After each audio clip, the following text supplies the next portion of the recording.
Assalamualaikum warahmatullahi wabarakatuh. Nama saya Zalfiah Kanza dari kelompok 1 MIPA 3. Saya akan menjelaskan tentang cara berpikir sejarah.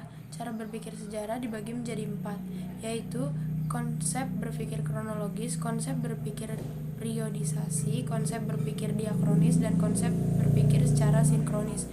Saya akan menjelaskan tentang cara berpikir kronologis. Secara sempit, kronologis bisa diartikan tentang sebagai urutan waktu kejadian dengan konsep kronologis.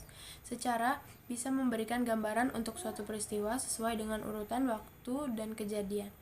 Konsep berpikir periodisasi.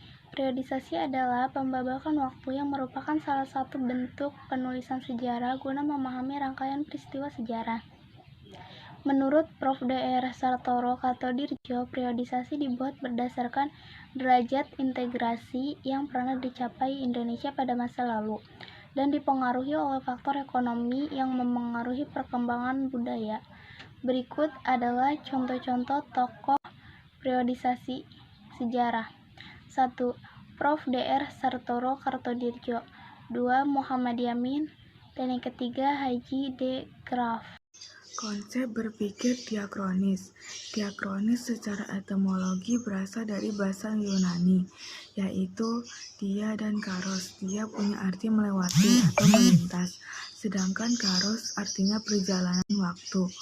Dengan begitu kita bisa mendefinisikan diakronis sebagai peristiwa yang dalam prosesnya melewati perjalanan waktu, karena subjek dalam sejarah berhubungan dengan segala sesuatu dalam sudut pandang waktu. Konsep berpikir secara sinkronis. Konsep berpikir yang satu ini ialah memahami sebuah peristiwa dengan mengabaikan aspek perkembangannya dan lebih memperluas ruang dalam peristiwa tersebut. Konsep berpikir sinkronis sangat mempengaruhi kelahiran. Pengaruh ini bisa digolongkan dalam 3 jenis, yakni konsep, teori, dan permasalahan. Pengertian sejarah adalah ilmu yang menyelidiki perkembangan peristiwa dan kejadian-kejadian di masa lampau. Konsep-konsep manusia di ruang waktu. 1. Konsep manusia. Manusia berperan sebagai aktor yang utama dalam menentukan sejarah. 2. Konsep ruang. Ruang atau tempat terjadinya peristiwa sejarah berkaitan dengan aspek geografi. Konsep waktu. Manusia berkaitan erat dengan masa lalu, masa kini, dan masa depan.